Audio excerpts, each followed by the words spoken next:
Hi എന്റെ പ്രിയപ്പെട്ട അച്ഛന്മാരെ അമ്മമാരെ എല്ലാവർക്കും സുഖമാണോ? ഇന്ന് നമ്മൾ ഒരു പ്രധാനപ്പെട്ട കാര്യത്തെക്കുറിച്ച് സംസാരിക്കാൻ പോകുകയാണ്.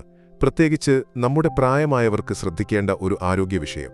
നമ്മുടെ ശരീരം എപ്പോഴും നമ്മോട് എന്തെങ്കിലും പറയാൻ ശ്രമിക്കാറുണ്ട്, പക്ഷേ പലപ്പോഴും നമ്മൾ അത് ശ്രദ്ധിക്കാറില്ല. ഇന്ന് നമ്മൾ മൂത്രത്തിൽ പത വരുന്നതിനെക്കുറിച്ചാണ് സംസാരിക്കുന്നത്.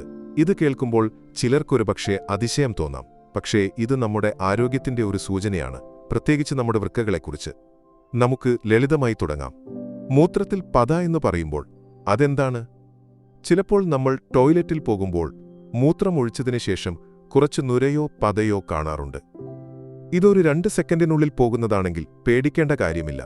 പക്ഷേ എപ്പോഴും പത കാണുന്നുണ്ടെങ്കിൽ, അതായത് മൂത്രമൊഴിക്കുമ്പോൾ നുര പോലെ നിൽക്കുന്നുണ്ടെങ്കിൽ, അത് നമ്മുടെ വൃക്കകളിൽ എന്തോ പ്രശ്നമുണ്ടെന്ന് സൂചിപ്പിക്കാം. നമ്മുടെ വൃക്കകൾ നമ്മുടെ ശരീരത്തിലെ ഒരു അരിപ്പ പോലെയാണ്. രക്തത്തിൽ നിന്ന് ആവശ്യമില്ലാത്തവ അരിച്ചെടുത്ത് മൂത്രമായി പുറന്തള്ളുകയാണ് വൃക്കകൾ ചെയ്യുന്നത്. സാധാരണയായി രക്തത്തിലുള്ള പ്രോട്ടീൻ എന്ന ഒരു വസ്തു വൃക്കകൾ മൂത്രത്തിലേക്ക് കടത്തിവിടാറില്ല. പക്ഷേ വൃക്കകൾക്ക് എന്തെങ്കിലും പ്രശ്നം വന്നാൽ ഈ പ്രോട്ടീൻ മൂത്രത്തിലേക്ക് കലരും. അതാണ് മൂത്രത്തിൽ പതയായി നമ്മൾ കാണുന്നത്. ഇപ്പോൾ എന്തുകൊണ്ടാണ് ഇങ്ങനെ സംഭവിക്കുന്നത്?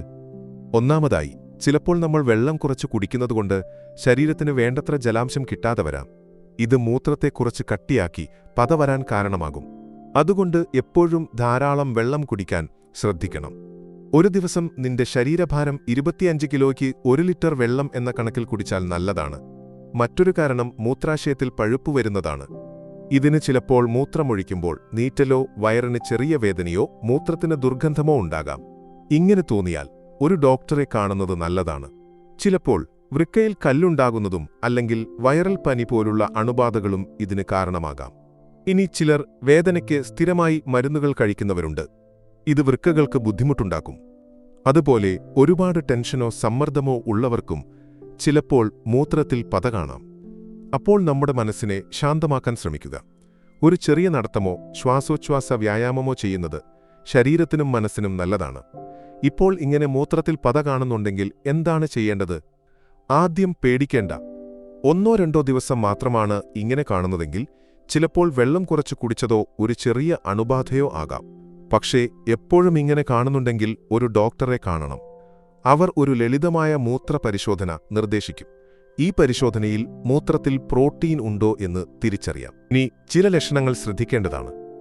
മൂത്രത്തിൽ പതയോടൊപ്പം കാലുകൾക്ക് നീര്, മുഖത്ത് വീക്കം, ഒരുപാട് ക്ഷീണം, ശ്വാസത്തിന് ദുർഗന്ധം അല്ലെങ്കിൽ മൂത്രത്തിന്റെ അളവ് കുറയുന്നുണ്ടെങ്കിൽ ഉടനെ ഒരു ഡോക്ടറെ കാണണം. ഇത് വൃക്കകളുമായി ബന്ധപ്പെട്ട ഒരു പ്രശ്നത്തിന്റെ സൂചനയാകാം. നമുക്ക് ചില ലളിതമായ കാര്യങ്ങൾ ശീലമാക്കാം. 1. ധാരാളം വെള്ളം കുടിക്കുക.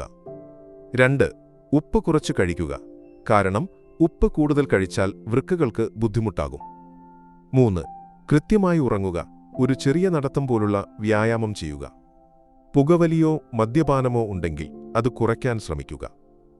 ഇവയൊക്കെ നമ്മുടെ വൃക്കകളെ ആരോഗ്യമായി നിലനിർത്താൻ സഹായിക്കും. നമ്മുടെ ശരീരം നമ്മോട് എന്തെങ്കിലും പറയാൻ ശ്രമിക്കുമ്പോൾ അത് ശ്രദ്ധിക്കേണ്ടത് നമ്മുടെ കടമയാണ്. ചെറിയ കാര്യങ്ങൾ ശ്രദ്ധിച്ചാൽ വലിയ പ്രശ്നങ്ങൾ ഒഴിവാക്കാം. ഈ വീഡിയോ നിനക്ക് ഉപകാരപ്രദമാണെങ്കിൽ നിന്റെ പ്രിയപ്പെട്ടവരുമായി പങ്കുവയ്ക്കൂ. ഒരു കാര്യം ഓർമ്മിക്കണം, ഈ വീഡിയോ വിദ്യാഭ്യാസ ആവശ്യങ്ങൾക്ക് മാത്രമാണ്. നിനക്കെന്തെങ്കിലും ആരോഗ്യപ്രശ്നം തോന്നുന്നുണ്ടെങ്കിൽ ദയവായി ഒരു യോഗ്യതയുള്ള ഡോക്ടറെ സമീപിക്കുക. അപ്പോൾ എല്ലാവരും ആരോഗ്യത്തോടെ ഇരിക്കൂ, സന്തോഷത്തോടെ ഇരിക്കൂ. വീണ്ടും കാണാം. നന്ദി.